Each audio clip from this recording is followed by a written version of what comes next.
There are times when words seem inadequate, even superfluous. When a great and beloved friend passes, silence alone has any quality to console the bereaved. The king was the great and beloved friend of all his subjects, and in our sorrow, no memoir, however graceful, will be of any comfort. But if I can speak in rhythm with your thoughts, to accompany this respectful tribute to His late Majesty, perhaps my words may not be resented.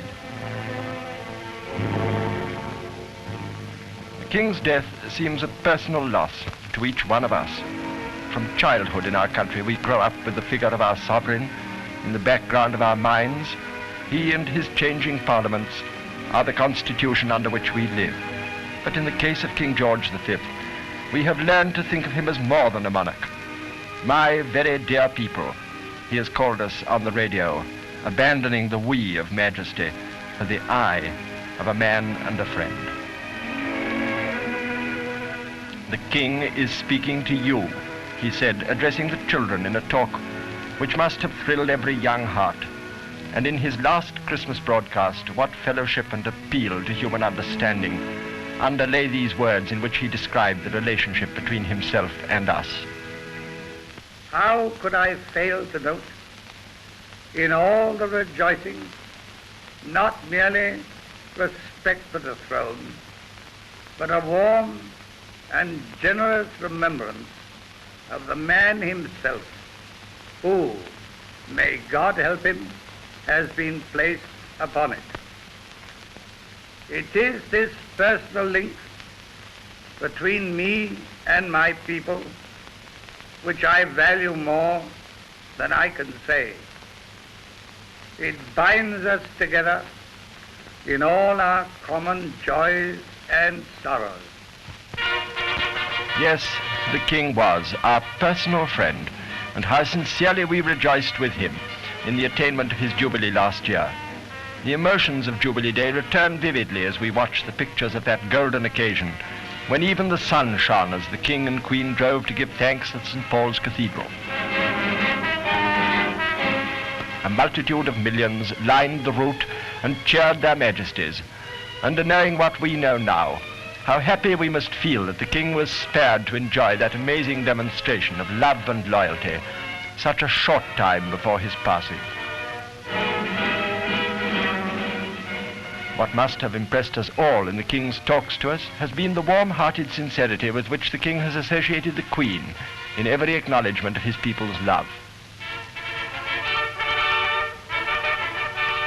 The help and encouragement which the queen has rendered the king in their devoted married lives, this generation can only sense, but in a sure spirit of intuition, we extend our sorrowing sympathy to her bereaved majesty.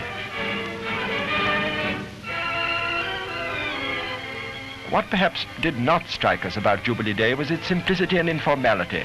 We were so exalted by the occasion and our own emotions that we hardly realized how simple and homely were the proceedings to which we were witness. There was no great display of military might, no great muster of foreign royalties and potentates. It was a family occasion, the king and queen and their family, and the king and queen and their wider family of subjects. One big family, as the king has called us. Why is it, we may ask, that Britain has been so fortunate in her royal family? Let us pay our tribute as the king himself would have done to the tradition and standards set by his predecessors. By Queen Victoria, of whose Diamond Jubilee in 1897 you may here see a flash.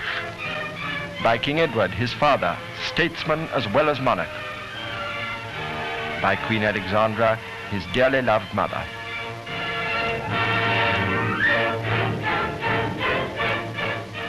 Let us admit that in ourselves King George found a responsive, sentimental and patriotic people who lived with him through the world's greatest human crisis. But mainly it is the character of the man himself which has made him, by democratic standards, the greatest king in history.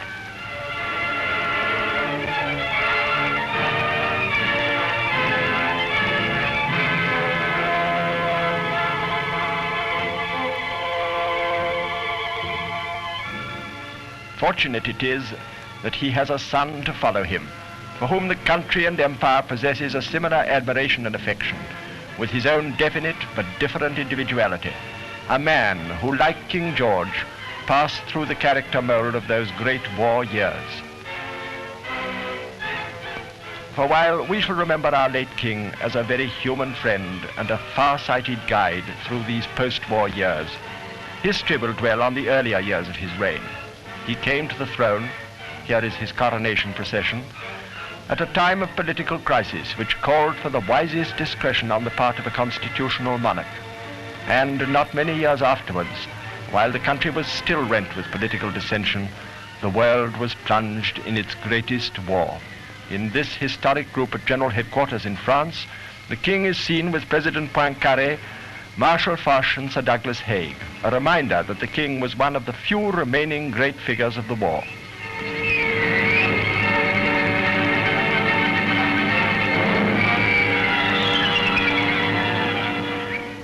The king's example to his people in those tremendous years, his support and advice of his ministers, his fortitude in the face of the world are well known.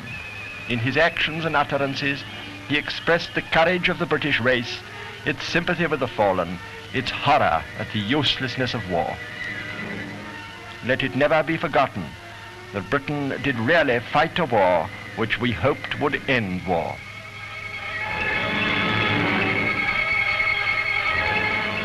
And the king, in his visits to the front, in his respect for the dead, expressed and stimulated the resolution in the hearts of the people.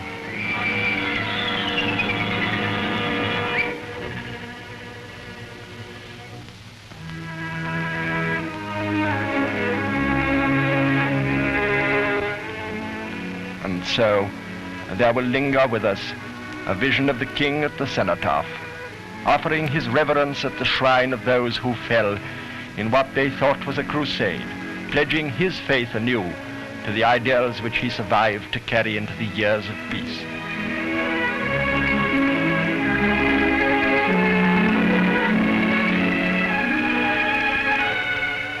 And finally, shall we end on a picture which symbolizes that later period into which he lived?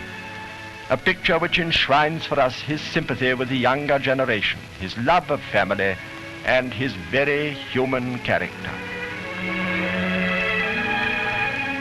Long live the king. Alas, we can no longer say of King George V, but we can and do say, long live his memory.